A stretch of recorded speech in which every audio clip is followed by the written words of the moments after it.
Hey hello everyone, one second welcome back to your channel Krida Kshetra. Hope आप सभी लोग बहुत अच्छे होंगे, फिट होंगे, फाइन होंगे और जहाँ होंगे स्वस्थ होंगे और साथ में अपनी स्टडी कर रहे होंगे। तो जैसा कि आज का जो टॉपिक है आपको दिख रहा है स्क्रीन पर, learning types and learning curve के बारे में बात करेंगे। जी हाँ, जो हमारे अधिगम का वक्र है मीन्स लर्निंग कर्व है, और जो सीखने के प्रकार हैं उनके बारे में बात करेंगे कि है क्या। तो चलिए बिना टाइम वेस्ट किए हुए स्टार्ट करते हैं। सबसे पहले सीखना, जैसा कि आपको पता है हम लोग डे 1 से लेके जब से हम लोग का बर्थ होता है, बाई बर्थ लेके जब तक कि हम लोग का जीवन होता है, लाइफ होती है, तब तक हम लोग हर दिन कुछ ना कुछ एक्टिविटी सीखते रहते हैं किसी भी चीज़ से लेके। और एक्स्ट्रा अगर आप में कुछ रुचि है, इंटरेस्ट है, तो वो आप सीखने की कोशिश करते हैं। प्लस हर दिन वो हम अपने पेरेंट्स से, अपने बड़ों से, छोटों से, फ्रेंड से, समाज से कुछ ना कुछ सीखते ही रहते हैं। तो सीखना निरंतर चलने वाली प्रक्रिया है। सो सिंपल कह सकते हैं जो सीखना है वो हमारी कॉन्टीन्यूअस चलने वाली, निरंतर चलने वाली प्रक्रिया है और ये कभी बंद नहीं होती। मतलब जब तक आपका जीवन है तब तक बंद नहीं होती। कोई एज बाउंडेशन नहीं, इसमें किसी भी एज में व्यक्ति कुछ भी सीख सकता है। आप अपनी कोई भी स्किल है उसको कभी भी किसी भी एज में डेवलप कर सकते हैं। तो सीखना क्या होता है, लर्निंग जो है वो कॉन्टीन्यूअस प्रोसेस हमेशा चलती रहती है। इतना तो समझ में आ ही गया होगा आपको। अब बात करते हैं मीनिंग क्या है लर्निंग का। जो सबसे पहला जो पॉइंट है, अधिगम वक्र का अर्थ क्या है, लर्निंग कर्व के अर्थ के बारे में बात करेंगे। ओके, तो हम लोग दोस्तों अपने जीवन में, जैसा कि मैंने बताया कि अनेक सारी नई नई बातें, नए नए कार्य, नए नए विषय सीखते हैं। फॉर एग्जाम्पल कार चलाना, इंग्लिश पढ़ना, पेंटिंग करना, कुकिंग करना, जो भी जिस चीज़ में आपको इंटरेस्ट है वो हम सीखते हैं। ठीक है, पर क्या होता है, कभी कोई चीज़ हम सीखते हैं तो स्टार्टिंग में हमारी जो स्पीड क्या होती है, सीखते ही तो बहुत तेज़ नहीं हो जाती कि हमने आज सीखा है और फटाक से तेज़ हो गई। मे बी अगर हम आज स्टडी कर रहे हैं, पढ़ रहे हैं, तो अगर आज आपने मेरा एक बार वीडियो देखा तो एक बार में तो याद नहीं कर लोगे। हाँ, याद कर लेते हैं। तो हो सकता है आपने पहले इसके बारे में पढ़ा हो तो आपका रिवीजन हो गया तो आप याद कर सकते हैं। आपका माइंड बहुत अच्छा हो, बहुत तेज़ आईक्यू लेवल है तो आप याद कर सकते हैं। तो कोई चीज़ मतलब कितनी स्पीड से याद कर सकते हैं, स्पीड क्या होता है लर्निंग कर्व में, मतलब कहा गया है जो स्पीड होती है वो कभी तेज़ होती है, कभी धीमी होती है। फॉर एग्जाम्पल हम लोग बाइसिकल चलाना बचपन में सीखे होंगे। ठीक है, बाइसिकल चलाना जब सीखते हैं तो सीख तो जाते हैं।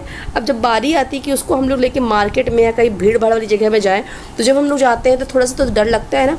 तो क्या होता है, थोड़ा सा हाथ कब पाएंगे, बाइसिकल डगमगाएगी, तो क्या होता है सीख तो जाते हैं पर उस चीज़ में हम लोग महारत नहीं हासिल कर पाते, मीन्स परिपक्वता नहीं आती है।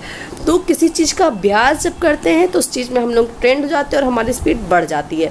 अभी हम लोग स्टडी कर रहे हैं, आज आपने वीडियो देखा तो थोड़ा सा दिमाग में गया, दोबारा आपने फिर से देखा तो और ज़्यादा गया, दोबारा आपने देखा और ज़्यादा गया। अगर इसी को आपने लिख लिया, 2-3 बार प्रैक्टिस कर लिया तो दिमाग में आपके चला गया और कभी भूलेगा नहीं, तो याद हो जाएगा आपको।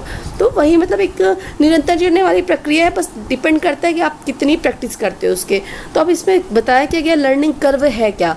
अब कर्व आपने ग्राफ पेपर बनाया होगा, ग्राफ जो बनाते हैं हम लोग, तो उसमें ग्राफ में हम लोग अगर अपनी किसी एक्टिविटी के बारे में, अगर हम बाइसिकल की एक्टिविटी ले लें, हमारी स्पीड कैसी है, पढ़ने की स्पीड ले लें, उसकी जो मात्रा है, उसकी जो स्पीड का जो टाइम है उसको शो करना, ग्राफ में बनाना, वो हमारा लर्निंग कर्व कहलाता है। जैसे दिखा है, कभी तेज़ कभी धीमी होती है। यदि हम अपनी सीखने की गति को ग्राफ पेपर पर अंकित करें तो यह एक वक्र रेखा यानी कर्व लाइन बन जाती है और इसी को सीखने का वक्र या अधिगम वक्र या लर्निंग वक्र या लर्निंग कर्व कहते हैं। Hope you understand guys. तो नेक्स्ट है हमारा, सॉरी इसी में है, अधिगम वक्र क्या है, एक पद्धति है। ओके, एक पद्धति है जिसके द्वारा हम लोग क्या करते हैं, अधिगम जो हमारा लर्निंग है उसके रूप के बारे में, उसके आकार के बारे में, उसकी मात्रा में, क्वांटिटी के बारे में उसको प्रकट किया जाता है। मतलब दूसरे शब्दों में अगर बात करें, सिंपल से अगर कोई पूछता है तो लर्निंग क्या है, तो अधिगम वक्र जो है सीखने में जो होने वाली उन्नति है और यह जो सीखने में होने वाली अवन्नति है उसको व्यक्त करता है। ये हमारा लर्निंग कर्व है। कोई भी पूछता है व्हाट इज लर्निंग कर्व, तो लर्निंग कर्व क्या है, जो हमारा लर्निंग कर्व है वो जो हम लोग सीखते हैं उसकी उन्नति को और जो सीखते हैं उसकी अवन्नति को व्यक्त करता है। उन्नति और अवन्नति को व्यक्त करना हमारा क्या कहलाता है, अधिगम वक्र कहलाता है। नेक्स्ट हमारा इंपॉर्टेंट क्या है, डेफिनीशंस है अधिगम की। जो हाँ डेफिनीशंस हैं, डेफिनीशंस याद करने का तरीका मैंने बताया है आपको कैसे याद करना है, तो सेम वैसे ही याद करना। पूरी डेफिनीशन तो याद नहीं हो पाएगी, मुझे तो नहीं याद होती, आपको हो जाए तो बहुत अच्छी बात है। तो मैंने किस तरीके से आपको बताया याद करने के लिए, मैंने हर एक डेफिनीशन वाले पार्ट में पिछले वीडियो में बताया है कैसे याद करना है।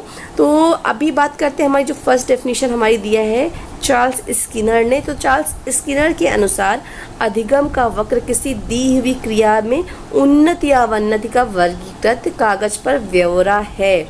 ओके, अब इसमें आपको दोस्तों याद कैसे करना है? अब याद करने का तरीका जैसे मैंने कि बताया है, आपको एक कीवर्ड पकड़ना है। ओके, कीवर्ड लेके आपको याद करना है। अब वो कीवर्ड कौन सा हो सकता है? जो आपको सही लगे वो ले सकते हैं आप। तो जैसे कि अभी इन्होंने, स्किनर ने किसकी बात की है? कागज पर ब्यौरा है, ठीक है। चाहे तो आप कागज पर ब्यौरा कर लो, या फिर इन्होंने उन्नति या अवनति के बारे में बात किया है, ठीक है। चार्ल्स स्किनर ने उन्नति या अवनति के बारे में बात किया, या फिर इन्होंने कागज पर ब्यौरा के बारे में बात किया है। अब इन दो कीवर्ड में जो आपको सही लगे वो कर सकते हो। कॉपी पे लो, लर्निंग डालो, ऊपर लर्निंग कर्व की डेफिनेशन, उसके आगे चार्ल्स स्किनर ने कागज पर ब्यौरा, ठीक है। इतना लिखो, बस हो गया। अब नेक्स्ट जो डेफिनेशन हमारी आती है अलेक्जेंडर ने किसकी बात की है? अलेक्जेंडर ने कहा है कि जब आंकड़ों को वर्गीकृत कागज पर अंकित किया जाता है तो वह वक्र बन जाता है। अलेक्जेंडर ने आंकड़ों की बात की है, याद रखना, आंकड़ों की बात किसने की है? अलेक्जेंडर ने। ओके, नेक्स्ट डेफिनेशन अलेक्जेंडर के आगे लिखना है आपको, आंकड़ों की बात की है, किसने की है? अलेक्जेंडर ने। ओके, नेक्स्ट डेफिनेशन हमारी जो है, तो रिवीजन कर लीजिए। चार्ल्स स्किनर ने कागज पर ब्यौरा, अलेक्जेंडर ने आंकड़ों की बात की है। अब थर्ड हमारी गेट्स की है। तो गेट्स के अनुसार दोस्तों, गेट्स ने क्या कहा है? अधिगम वक्र सीखने की क्रिया से होने वाली गति और प्रगति को व्यक्त करता है। तो गेट्स ने किसकी बात की है? गति की बात की है, ठीक है। So simple. गेट्स क्या की गति, लर्निंग कर्व में गेट्स ने गति की बात की है। तो याद करना है आपको, गति और प्रगति को व्यक्त करता है। अब आप चाहे दो वर्ड ले लो, गति और प्रगति ले लो, या फिर गेट्स ने गति की बात की है, ठीक है। जो भी अच्छा लगे वो ले लो। तो ये हमारी गेट्स की भी। नेक्स्ट एंड लास्ट डेफिनेशन हमारी फोर्थ है रैमर्स और सहयोगियों के अनुसार। जो रैमर्स हैं और उनके जो फ्रेंड्स हैं, उन्होंने कहा है सीखने का जो वक्र है, लर्निंग का जो कर्व है, किसी दी हुई क्रिया की आंशिक रूप से सीखने की पद्धति है। इन्होंने किसकी बात की है? आंशिक रूप से सीखने की बात की है। रैमर्स ने आंशिक रूप से, ठीक है, रैमर्स ने आंशिक रूप से सीखने की बात की है। यहाँ पे आप ये ले सकते हो। तो ये हमारी जो डेफिनेशन है कंप्लीट होती है। रिवीजन करना चाहेंगे तो कर सकते हैं। फर्स्ट डेफिनेशन हमने किसकी बात की थी? थोड़ा सा दिमाग लगाइए, किसकी किया था? चार्ल्स स्किनर की, ठीक है। चार्ल्स स्किनर ने किसके बारे में बात किया था? बताइए। उन्नति और अवनति के बारे में और कागज पर ब्यौरा के बारे में बात किया था। ओके, नेक्स्ट जो थी हमारी किसकी थी? दूसरी जो डेफिनेशन थी वो हमारी डेफिनेशन थी हमारी किसकी थी? अलेक्जेंडर की थी। अलेक्जेंडर ने आंकड़ों के बारे में बात किया था। किसके बारे में? आंकड़ों के बारे में। देन थर्ड हमारा गेट्स गति के बारे में बात किया। रैमर्स ने कहा है आंशिक के बारे में बात किया है। तो याद हो गया, सिंपल सा याद हो गया। नेक्स्ट चलते हैं, अगला जो है हमारा। तो ये जो सारी डेफिनेशन है दोस्तों, इन डेफिनेशनों के आधार पर हम कह सकते हैं एक व्यक्ति जो है अधिगम की क्रिया, यानी अधिगम इस लर्निंग की जो प्रोसेस है, उससे क्या होता है, जो कुछ करता है और जो तीव्र या धीमी मीन्स जो फास्ट एंड स्लो गति होती, स्पीड होती है, उसे हम अधिगम से वक्र से प्रकट करते हैं, अधिगम के वक्र से प्रकट करते हैं। इसे ग्राफ पेपर पर प्रस्तुत किया जाता है। तो बहुत आसान है, समझ गए होंगे आप लोग कि मतलब जो डेफिनेशंस है, इन्होंने क्या कहा कि एक व्यक्ति है वो जो कुछ भी सीखता है उसकी जो गति होती है, स्पीड जो होती है, तेज होती, धीमी होती, उसको जब हम लोग ग्राफ पेपर पर स्पष्ट करते बनाते हैं तो वही हमारा लर्निंग कर्व कहलाता है। ओके, तो लर्निंग कर्व समझ में आ गया होगा आपको, डेफिनेशंस भी समझ में आ गई होंगी। अब जो है हमारा करेक्टरिस्टिक ऑफ लर्निंग कर्व, जी हाँ, अधिगम वक्र की जो विशेषताएं हैं वो क्या हैं? विशेषताएं भी कभी कभी पूछ लेता है, ऑप्शन में दे देता है, कुछ दे देगा कि है, कुछ नहीं होती है, तो उसमें से आपको चूज करना पड़ता है इनमें से कौन सी विशेषता है हमारी लर्निंग कर्व की। ओके, तो जो पहली हमारी है वो है अधिगम वक्र की अनियमितता, यानी इरेगुलर लर्निंग कर्व। ओके, अब इरेगुलर लर्निंग कर्व के बारे में क्या कहा गया है कि जो हमारा लर्निंग कर्व है, अधिगम वक्र के द्वारा अधिगम की अनियमित उन्नति प्रकट होती है। ठीक है, प्रकट होने वाली अस्थिरता का कारण पाठ्यक्रम में कठिनाई, दूषित वातावरण, अनुपयुक्त शिक्षण विधि एवं दोष वक्र में प्रकट हो जाता है। यानी कि जो इरेगुलर लर्निंग कर्व है उसमें क्या होता है, अवरोध आते हैं। जैसे कि किसी भी चीज़ में अगर हम स्टडी कर रहे हैं तो इस स्टडी के दौरान क्या होता है, हमें अच्छी एजुकेशन नहीं मिल रही है, समझ में नहीं आ रहा है, वातावरण माहौल जो है वहाँ का अच्छा नहीं है, जो होते हैं हमें स्ट्रगल करना पड़ रहा है, पाठ्यक्रम में कठिनाई महसूस हो रही है, तो ये सारे जो होते हैं दोष जो होते हैं प्रकट करता है। फॉर एग्जांपल जैसे दिया हुआ है इसमें, कोई छात्र किसी विषय में, किसी सब्जेक्ट में लगातार उन्नति जो है करता जा रहा है, अचानक से उसे कहीं बाहर जाना पड़ता है और उस समय उसका जो है जो प्रैक्टिस है, जो अभ्यास है वो छूट जाता है। इससे क्या होता है, उसके अधिगम में स्वाभाविक रूप से स्थिरता आएगी। अब हम लोग अपनी बात करें, फॉर एग्जांपल टीजीटी पीजीटी का एग्ज़ाम था, हम लोगों ने बहुत सारी प्रिपरेशन करी थी, बहुत अच्छे से किया था, किसी का 1 नंबर से नहीं हुआ, किसी का 2 नंबर से नहीं हुआ, किसी का 10 नंबर से नहीं हुआ। उसका दुख मनाते हुए हम लोग बैठे हुए हैं अभी भी कि यार ये वैकेंसी आ जाए, कब आएगी, एलटी कब आएगी, टीजीटी कब आएगी, पीजीटी कब आएगी, ये वो दुनिया भर का, जब आएगी तब पढ़ेंगे। ये हम लोगों ने सोचा, ये एक नॉर्मली थॉट्स है और हम लोग अभी तक पढ़ाई नहीं कर पाए। अब ये राजस्थान का आया है तो लग रहा अरे राजस्थान का आ गया, चलो पढ़ाई करना है। अभी नेट का भी फॉर्म आ गया तो कुछ लोग सोचेंगे चलो नेट का भी आ गया, पढ़ाई करना है। तो कुछ लोगों ने क्या किया, अपनी जो पढ़ाई है वो बंद कर दी, स्टॉप कर दी, अपने कामों में इधर उधर व्यस्त हो गए। ठीक है, कुछ लोग जो होंगे उनमें से 50% मानो बंद कर दिए, 50% होंगे अगर वो जो है निरंतर चल ही रहे हैं कि नहीं यार मुझे तो अपने टारगेट को पाना ही, अपने गोल को अचीव करना है, वो कॉन्टीन्यूअस पढ़ाई कर रहे होंगे, तो उनको कितने ट्रेंड हो गए, उनको तो पूरा अभ्यास हो गया होगा, रट गया होगा उनको, तो वो एग्ज़ाम क्रैक करेंगे कि हम जैसे हम जो पढ़ाई को स्टॉप करते हैं उनका एग्ज़ाम क्रैक होगा। तो एग्जाम्पल में यही कहा गया, अगर कोई व्यक्ति है, कोई बच्चा है, क्लास में अगर वो बहुत अच्छा है, उन्नति करता है किसी एक सब्जेक्ट में, माने इंग्लिश में है, हिंदी में, मैथ में टॉपर है वो, बट बीच में कभी वो घूमने चला गया या कोई प्रॉब्लम आ गई तो उसकी वजह से उसका अभ्यास जो प्रैक्टिस है वो बंद हो गई, जिसके कारण उसका जो ग्राफ है, जो उसकी स्पीड है वो क्या हुई, धीमी हो गई और वो हाई से 0 भी आ सकती है, नॉर्मल भी जा सकती है। समझ में आ गया होगा आपको। नेक्स्ट जो है हमारा कार्य कारण का संबंध ज्ञात होना, जो हमारा विशेषताओं में है। तो इसमें क्या है कि अधिगम वृक्ष से यह पता चलता है कि सीखने की क्रिया और उससे प्रेरित करने वाले साधन और कारकों में क्या संबंध है। ओके, यह संबंध अच्छा भी हो सकता है, खराब भी हो सकता है। यदि अधिक उन्नति होगी तो अवश्य संबंध अच्छा होगा, इसके विपरीत होने से क्या होगा, संबंध खराब हो सकता है, खराब होगा। ठीक है, अब इस संबंधों की बात इसमें किया हुआ है। संबंध की बात मीन्स कहा है इसने कि जो है, समझ गए होंगे आप दोस्तों, समझाने की जरूरत नहीं है कि कोई भी चीज़ अगर हम अपने सब्जेक्ट में, किसी सब्जेक्ट में हम लोग सब्जेक्ट की ही बात करते हैं कि उसका रिजल्ट अच्छा आ रहा है तो हमारा उससे संबंध अच्छा है, या फिर हम किसी पर्टिकुलर फ्रेंड वगैरह से बात कर लेते हैं कि दोनों का आपस में अगर संबंध, रिलेशनशिप अच्छा है तो रिजल्ट अच्छा होगा, और अगर विपरीत हो रहा है, हम दोनों की जो थॉट्स है, जो भी वो सब चीज़ें मिल नहीं रही हैं, तो हमारे जो संबंध है वो खराब भी हो सकते हैं। सिंपल सा है। नेक्स्ट थर्ड जो हमारी है, थर्ड विशेषता जो है, कैरेक्टरिस्टिक, वो है शारीरिक और मानसिक क्षमता की जानकारी होना, to know physical and mental ability. ठीक है, जो लर्निंग कर्व है, लर्निंग कर्व के द्वारा सीखने वाले जो लर्नर है उसकी जो मेंटल यानी शारीरिक मानसिक क्षमता की सीमा की जानकारी मिलती है। उन्नति अधिक होने से क्षमता की अधिक जानकारी मिलती है, जबकि उसमें कमी होने से क्षमता कम मालूम पड़ती है, क्योंकि शारीरिक और मानसिक क्षमता आयु के अनुसार बदलती रहती है। जी हाँ, सही जाहिर सी बात है, जैसे जैसे एज हमारी ग्रो कम होगी तो कम होगी तो वैसे ही हमारी मेंटल एबिलिटी होगी, फिजिकल एबिलिटी होगी, देन जैसे बढ़ेगी वैसे ही हमारी मेंटल एबिलिटी होगी। मीन्स कह सकते हैं लर्निंग कर्व के द्वारा हम लोग किसी की भी मेंटल जो शारीरिक और मानसिक क्षमता उसके बारे में जान सकते हैं। अब शारीरिक क्षमता के बारे में जानने के लिए अगर उसका अच्छा रिस्पॉन्स आ रहा, अच्छी रिजल्ट है तो इससे पता चलेगा हाँ यार ये अच्छा है। मानसिक एबिलिटी अच्छी है, अच्छा रिस्पॉन्स है तो इसकी मानसिक स्थिति भी अच्छी है। खराब रिस्पॉन्स आ रहा है तो खराब है, सिंपल सा है। थर्ड जो है हमारा फोर्थ जो कैरेक्टरिस्टिक है वो क्या है, देखते हैं हम लोग। सीखने में उन्नति, इम्प्रूवमेंट इन लर्निंग। ठीक है, अब जो लर्निंग कर्व है, अधिगम वक्र के द्वारा क्या होता है, सीखने में उन्नति का ज्ञान होता है। अधिगम वक्र को 3 भागों या अवस्थाओं में बांटा जा सकता है। पहला है प्रारंभिक, मध्य और अंतिम। अब ये जो 3 स्टेज है, 3 अवस्थाएं हैं, इसमें सीखने की उन्नति क्या होती, एक समान नहीं होती है। क्यों होगी, नहीं होगी। प्रारंभिक है, साइकिल चलाना सीखी हो तो क्या एक जैसे एकदम समान होगी, नहीं होगी। फिर मध्य में आएगी तो कैसी होगी, अंतिम में आएगी तो कैसी होगी, आप समझ सकते हैं। तो इसमें कहा है स्टड एंड ऑगडन के अनुसार उन्नति की गति समान नहीं होती है। अंतिम अवस्था की तुलना में प्रारंभिक अवस्था की गति जो होती है बहुत ही धीमी होती है। बिल्कुल सही है, बहुत ईजी है, बहुत सिंपल सा है, बिल्कुल हेडेक नहीं है। लर्निंग कर्व क्या है, ठीक है। तो कोई भी काम है, अगर हम आज पढ़ना स्टार्ट किए हैं तो आज आप का नॉलेज 0 लेवल पे है, बट अगर आप पढ़ रहे हो मध्य में आएगा तो मध्य लेवल का हो जाएगा। अंतिम अवस्था में क्या होगा, स्पीड बहुत हाई लेवल की हो जाएगी।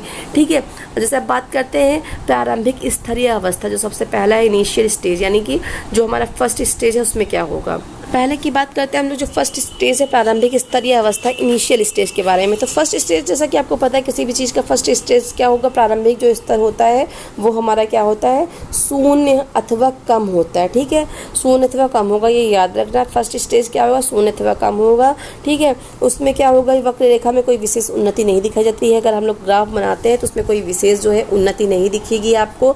तो वो क्या होता है कि इसका जो मुख्य कारण होता है वो होता है जब जो अधिगम करता होता है, जो लर्नर होता है, पहले से अधिगम के लिए तैयार होता है, तब प्रारंभिक स्तर में शीघ्रता दिखाई देती है। अगर वो पहले से तैयार है, जो स्टूडेंट है माने बच्चा है, पहले से प्रिपेयर है, तब उसमें जो होती है शीघ्रता, स्पीड दिखाई देगी। अगर नहीं तैयार है तो उसमें कोई स्पीड वगैरह नहीं दिखाई देगी। ओके, नेक्स्ट जो हमारा सेकंड है, देखते हैं सेकंड क्या है।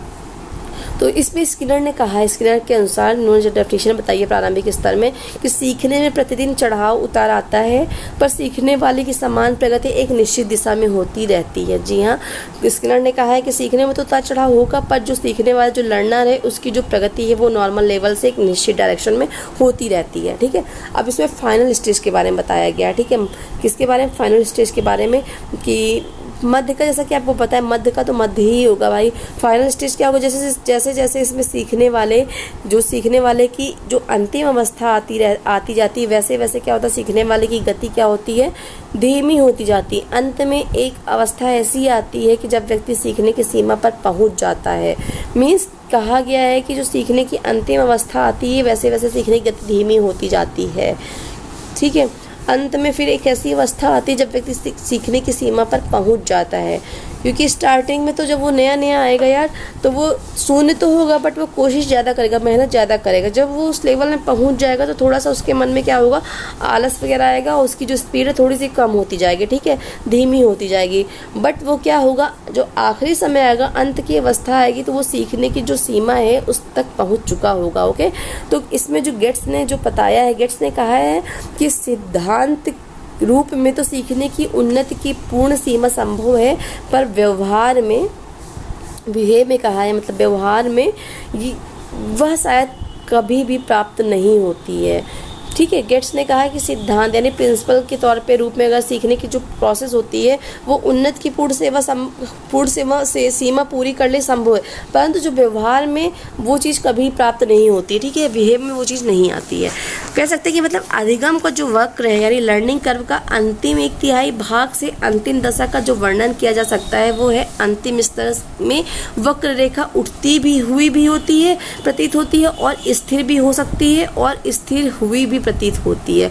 मीन्स अगर वक्र हम बनाएं तो कोई मतलब एक नहीं होगा कि आपको उठती हुई दिखेगी, गिरती हुई दिखेगी, ऐसा कुछ नहीं है।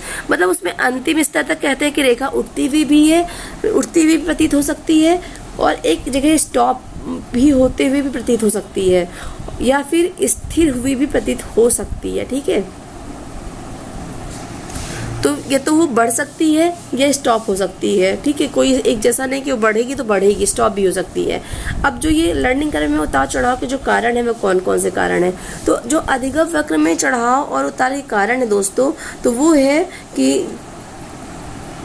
अनेक बहुत सारे कारण हैं। जैसे कि सीखने के प्रभावित करने वाले कारकों के कारण ही अधिगम वक्र में कमी, चढ़ाव उतार चढ़ाव प्रतीत होता है। कभी गिरावट प्रतीत होती है, कभी क्या होता है, चढ़ाव उतार में बहुत से प्रमुख कारण होते हैं। क्या होते हैं वो कारण, उनके बारे में बात करते हैं, जिसके कारण हमारा जो प्रोसेस है वो कभी डाउन हो जाता है, कभी अप हो जाता है। सबसे पहले होता है एक्साइटमेंट, उत्तेजना। जी हाँ, अगर आज हम एक्साइटमेंट है तो आज सोचेंगे अरे आज इतना पढ़ना, तो हम आज 8-10 घंटे पढ़ लेंगे। फिर एक्साइटमेंट खत्म हुई तो बिल्कुल 1 घंटे पढ़े या पढ़े ही नहीं। दूसरा होता है संतुलन, एडाप्शन, यानी कितना आप संतुलन है, आपके अंदर में कितना संतुलन है। थकान भी इसका कारण है। अगर हम थके हुए हैं, हम फ्रेश नहीं है, थकान फील हो रही, तो हम अपना काम अच्छे से नहीं कर सकते हैं। चौथा हमारा एक्सरसाइज यानी अभ्यास है। जी हाँ, अभ्यास भी इसका जो है कारण है।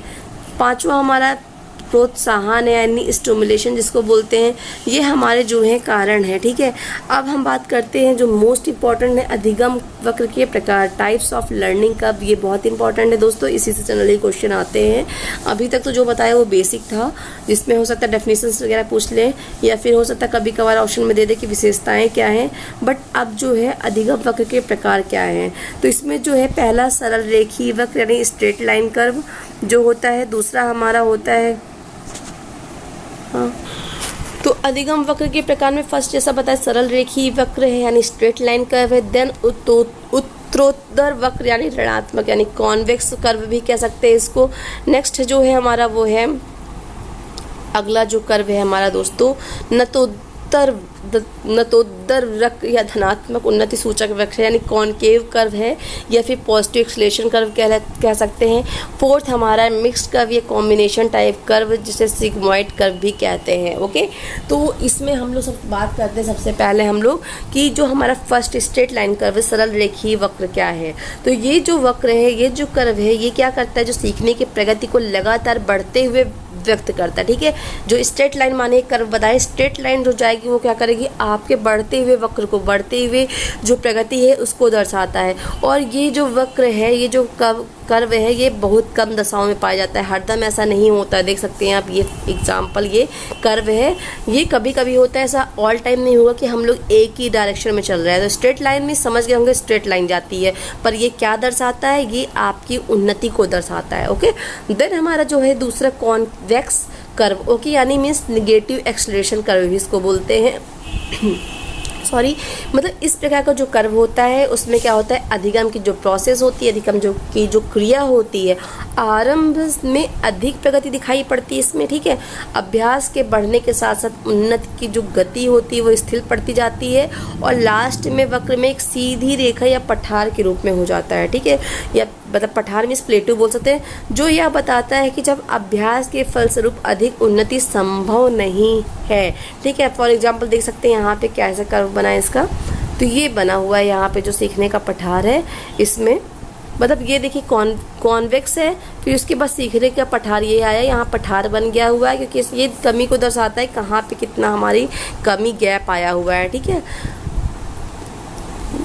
मतलब अधिकतर जो अधिगम में इसी तरह के वक्र प्राप्त होते हैं। जो पहला वाला हमारा स्ट्रेट था वो कभी कभी प्राप्त होता है ऐसे, पर ये जो दूसरा हमारा है जो कॉन्वेक्स है, ये क्या होता है, अधिकतम जो है जनरली यही वाला कर्व प्राप्त होता है। वर्गाकृत कागज पर जब ऐसा चित्र उभर कर आता है तो यह ऋणात्मक उन्नति सूचक या उत्तरोत्तर वक्र कहलाता है। ठीक है, ऋणात्मक याद रखिएगा, इसमें क्या होता है, लाइन स्ट्रेट जाती है, फिर इसमें सीखने का पठार बन जाता है। क्वेश्चन आता है सीखने का पठार कौन से कर्व में बनता है, तो नेगेटिव कर्व में सीखने का पठार बनता है। ओके, याद रखना।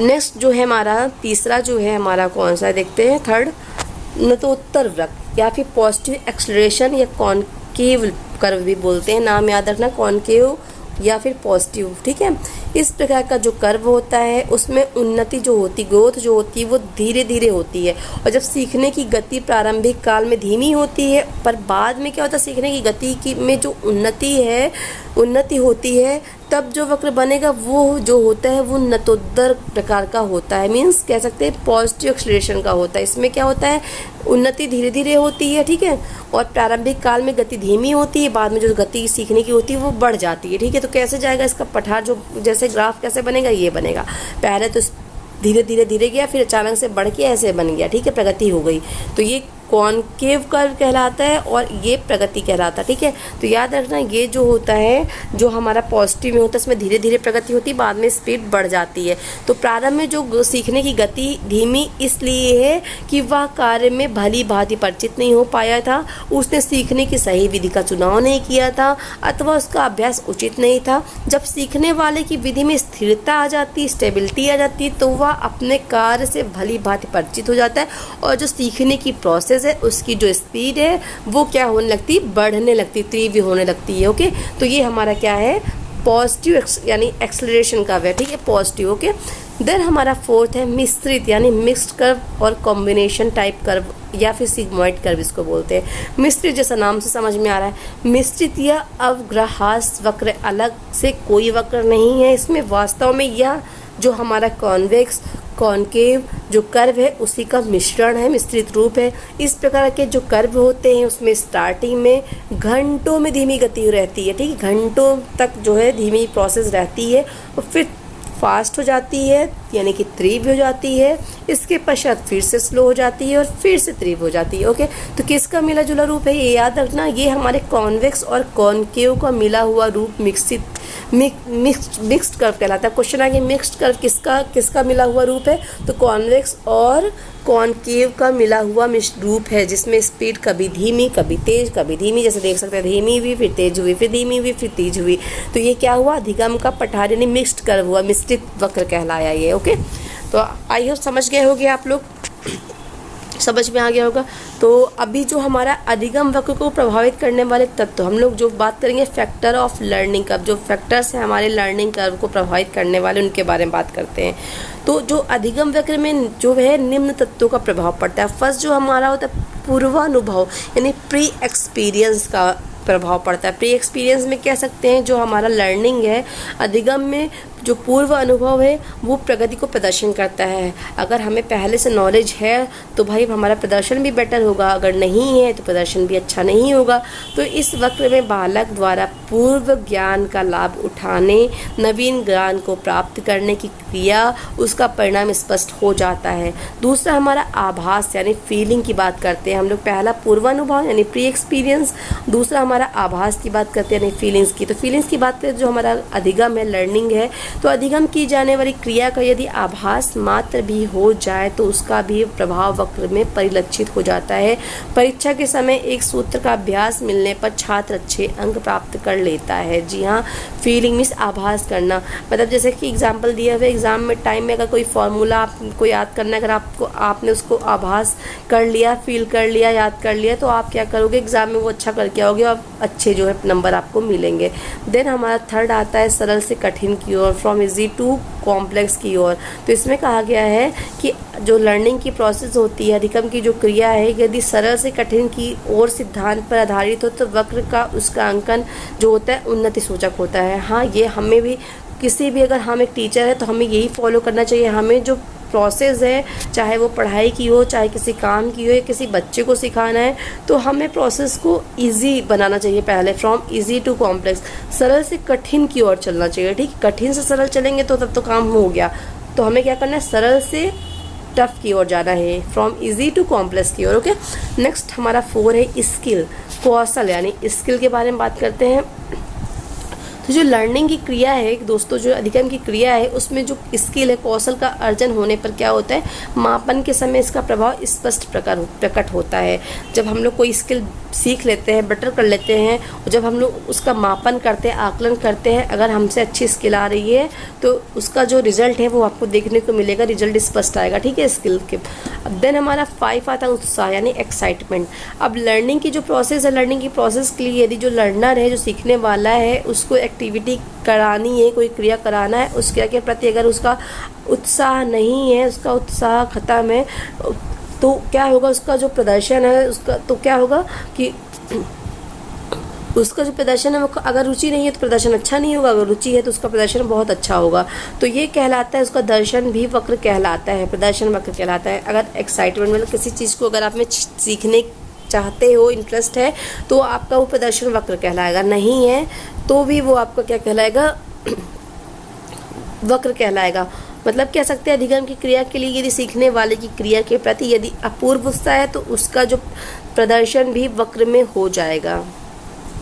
ठीक है, तो इसी के साथ दोस्तों आज ये जो लर्निंग कर्व है यहीं पे कंप्लीट होता है। मोटा मोटा इसमें मतलब बात करना है आपको, सिर्फ लर्निंग कर्व क्या होता है, जो सीखने का वक्र होता है वो एक पेपर पर बनाई गई आकृति है, जिसमें यह प्रदर्शित किया जाता है कि विशेष परिस्थितियों में एक व्यक्ति किस प्रकार कुछ सीख सकता है। इसमें यह दर्शाया जाता है कि व्यक्ति कैसे कैसे सीख रहा है, कब उसका सीखना मंद हो रहा है, कब सीखने की प्रोसेस जो है कम होती जा रही है। और इस वक्र को ग्राफ पेपर पर बनाया जाता है, जिसमें एक्स जो होता है अक्ष पर समय समय पर आता है और जो वाई अक्ष होता है उस पर सीखने की मात्रा होती है। ओके, जैसा कि आपने ग्राफ में देखा होगा।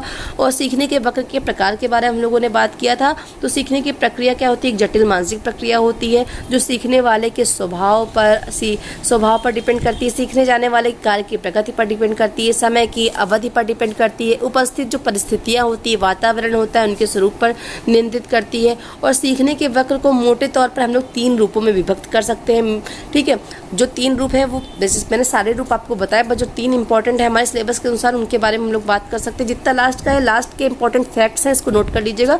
तो जो 3 बातों पर डिपेंड करती है, कौन सी 3 बातें होती है? निगेटिव एक्सेलेरेशन कर्व होता है, पॉजिटिव एक्सेलेरेशन कर्व होता है, combination type of acceleration curve होता है। ठीक है, अब जो ऋणात्मक के बारे में बात करें तो जो ऋणात्मक यानी निगेटिव एक्सेलेरेशन कर्व होता है उसमें इस प्रकार के वक्र में यह दर्शाया जाता है दोस्तों कि आरंभ में सीखने संबंधी गति तीव्र होती है और बाद में मंद हो जाती है। ठीक है, याद रखिएगा निगेटिव एक्सेलेरेशन में क्या होता है? स्टार्टिंग में सीखने की जो स्पीड होती है वो फास्ट होती है, बाद में स्लो हो जाती है। सीखने की परिस्थितियों में जहाँ सीखे जाने वाला कार्य जो होता है वो आसान हो या सीखने वाले व्यक्ति को इसका पहले से अनुभव हो, वहाँ इस प्रकार के वक्र बनते हैं। कौन से? निगेटिव वक्र होकर। निगेटिव कर्व जो होते हैं ऋणात्मक, उसमें स्पीड पहले स्टार्टिंग में फास्ट होती है, फिर स्लो होती है। और ये क्या होता है? सीखने की परिस्थितियों पर जहाँ जैसे सीखे जाने वाला कार्य है आसान हो या सीखने वाला जो व्यक्ति है उसका उसमें पहले से अनुभव हो, तो उस प्रकार ये जो वक्र होता है ये वक्र बनते हैं। ठीक है, दूसरा हमारा जो था पॉजिटिव एक्सेलेरेशन कर्व। तो पॉजिटिव में जो होता है दोस्तों, जैसा कि बताया था, यह वक्र यह प्रदर्शित करता है कि जो होता है धीरे धीरे सीखने वाले व्यक्ति की सीखने की जो प्रगति है वो बढ़ती है। इसमें अभ्यास व प्रशिक्षण द्वारा क्या होता है? वृद्धि होती रहती है। ओके, तो देन हमारा जो मिश्रित कर्व है, कॉम्बिनेशन टाइप का जो कर्व है बताया था मैंने, तो उसमें क्या होता है? जो कॉम्बिनेशन टाइप का कर्व है इसमें सी वक्र बनता है। याद रखना, इसमें combination, C for combination, C for curve. ठीक है, जो मिश्रित वक्र है उसमें सी वर्ग द्वारा प्रदर्शित किया जाता है। ठीक है, सी वक्र द्वारा प्रदर्शित किया जाता है, ये याद रखना। क्वेश्चन आता है सी वक्र द्वारा किससे प्रकट करते हैं? तो मिश्रित वक्र को प्रदर्शित किया जाता है। और यह देखने में अंग्रेजी की जो वर्णमाला होती है एस यानी एस वर्णमाला के जैसा दिखता है। ठीक है, जो मिश्रित कर्व होता है उसको सी से डिनोट करते हैं, प्रदर्शित करते हैं। और यह देखने में एस जो इंग्लिश का शब्द एस फॉर समझ रहे होंगे, S for sun, S for सूरज, कुछ भी लगा सकते हैं, एस फॉर सन जैसा दिखता है, इसलिए इसे कभी कभी एस वक्र भी कहा जाता है। ध्यान में रखिएगा, एस कभी क्वेश्चन अगर आता है एस वक्र किसे कहते हैं तो मिश्रित कर्व को एस वक्र यानी एस कर्व कहते हैं। इसे किससे डिनोट करते हैं? इसे सी से डिनोट करते हैं, याद रखना। तो ये जो वक्र होते हैं, इस टाइप के जो वक्र होते हैं, प्रारंभ में इसमें क्या होता है? सीखने वाले व्यक्ति के स्वभाव, सीखे जाने वाली जो एक्टिविटी है, क्रिया है, सीखने संबंधी जो वातावरण इन्वायरमेंट है, उसकी प्रकृति के आधार पर बढ़ता घटता है, किसी भी प्रकार की शक्ल ले लेता है। जैसे कि मैंने बताया अप एंड डाउन ऐसे होता है ना, मानो तेज हुआ फिर धीमा हुआ, फिर तेज हुआ फिर धीमा हुआ, तो इसमें एस टाइप का वक्र बनता है, याद रखना। एस टाइप का, इसे एस वक्र भी, एस कर्व भी कहते हैं, सी से डिनोट करते हैं। फिर हमने अब इसमें हम लोग सीखने के पठार के बारे में अगर बात करें कि प्लेट्यू इन लर्निंग, तो सीखने के वक्र में जो पठार होता है, पठार मतलब उस पठार जो होता है उस अवधि को दर्शाता है, उसको डिनोट करता है दोस्तों। उसको बताता है कि जिस अवधि में, जिस टाइम पे सीखने में कोई प्रगति नहीं होती दिखाई देती। जैसा कि मैंने बताया था आपको यहाँ पे कर्व में कि यहाँ पे पठार बन गया था, ऋणात्मक में ही बताया था पठार कैसे बना था। तो ये देख सकते हैं आप, यहाँ पे ये सीखने का पठार बन गया है, ये पठार होता है। ठीक है, तो इसमें कहा गया ये उस अवधि को दर्शाता है जिसमें कोई प्रगति नहीं हुई हो। ठीक है, प्रगति नहीं दर्शाता। ठीक है, सीखने का पठार क्या दर्शाता है? इसमें कोई प्रगति नहीं हुई है, याद रखना। वुडवर्थ ने इसी में एक डेफिनेशन दी है, जो कि उन्होंने कहा है कि जो सीखने के वक्र में यानी कि लर्निंग के कर्व में चिन्हित एक लंबा सपाट स्थान जो वह दर्शाता है कि सीखने की जो क्रिया है वो उसमें प्रगति नहीं के बराबर हो रही है, इसे ही पठार की संज्ञा दी जाती है, ये हमारे वुडवर्थ ने कहा है। तो इस प्रकार जो सीखने के वक्र में पठार उस स्थिर अवस्था का बताता है, स्थिर अवस्था का परिणाम है जब सीखने की प्रगति कुछ समय के लिए बिल्कुल रुकी हुई होती है, वो दिखाई देती है। तो वक्र की जो रेखा है वो नीचे या ऊपर जाने की बजाय क्या होती है? सीधे चलने लगती है और उससे एकदम सपाट हो जाती है। ओके, अब ये पठार बनने के क्या होते हैं? बहुत से कारण होते हैं। अगर आता है कि जो प्लेट्यू बनता है वो क्यों बनता है, तो उसमें क्या होता है? सीखने की गलत पद्धति के कारण हो सकता है, शारीरिक मानसिक, जैसे कि मैंने बताया क्या क्या था ना, शारीरिक मानसिक थकान भी हो सकती है, सीखे जाने वाले कार्य का अधिक से कठिन और जटिल हो जाना, मतलब जैसे हमने बताया था ना, सरल से कठिन क्यों हो जाना चाहिए। तो वो जो कार्य अगर कठिन और जटिल होगा तो उसमें भी प्रॉब्लम आएगी, ये भी कारण है। रुचि में कमी आना, जब इंटरेस्ट ही नहीं होगा तो कमी आएगी ही, पठार बन जाएगा क्योंकि उसमें रुकावट हो जाएगी, काम नहीं हो पाएगा। और पुरानी आदतों का अभाव रहेगा, पुरानी आदतों या नई आदतों का संघर्ष होना। अब जैसे कि क्या होगा कि पुरानी आदतों नई आदतों संघर्ष होना, मतलब कह सकते हैं अगर आप वॉलीबॉल के प्लेयर हैं और आपको कोई और एक्टिविटी करने के लिए दे दिया गया, तो आपका तो स्किल दूसरा है, आप वॉलीबॉल खेलते हो और आपसे कह दिया गया कि आप फुटबॉल खेलो, बैडमिंटन खेलो, तो आपके लिए प्रॉब्लम होगी, सॉरी। देन नेक्स्ट हमारा जो है वो है सीखने के निम्न स्तर में एकदम से उच्च हो जाना, स्तर पे पहुंचकर कार्य करना। मीन्स सीखने वाले शारीरिक और मानसिक रूप से अस्वस्थ हो, इस कारण भी प्रॉब्लम आती है। सीखने वाले का थोड़ी सी सफलता में संतुष्ट हो जाना, मतलब हमने एक मुकाम हासिल कर लिया, उस पर संतुष्ट हो गए, आगे हमने प्रोसेस की ही नहीं। तो ये सारी चीज़ें क्या होती हैं दोस्तों, ये सारी चीज़ें पठार का कारण होती है, पठार बनने के कारण होती है। ठीक है, याद रखिएगा, पठार बनने के कारण होती है।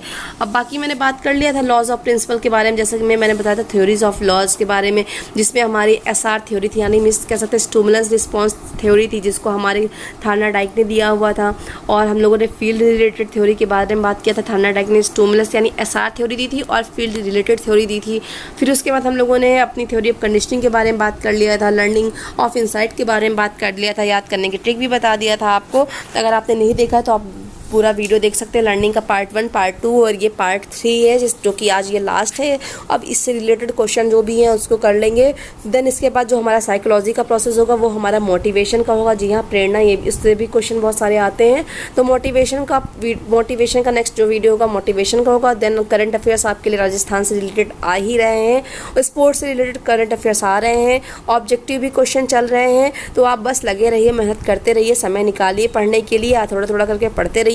ठीक है, और अगर वीडियो अच्छा लग रहा हो दोस्तों तो अपने दोस्तों को शेयर करो, और पहली बार विजिट कर रहे हो चैनल पे तो लाइक करो, शेयर करो, सब्सक्राइब करो, और साथ में बेल आइकन को प्रेस करना ना भूलें ताकि आने वाली नोटिफिकेशन आपको मिल सके। कोई डाउट है, कोई क्यूरीज है तो कमेंट सेक्शन में जाके बता सकते हैं। तो तब तक के लिए ये वीडियो यहीं पे कंप्लीट करते हैं, तब तक के लिए आप सभी को नमस्कार, आपका दिन शुभ हो।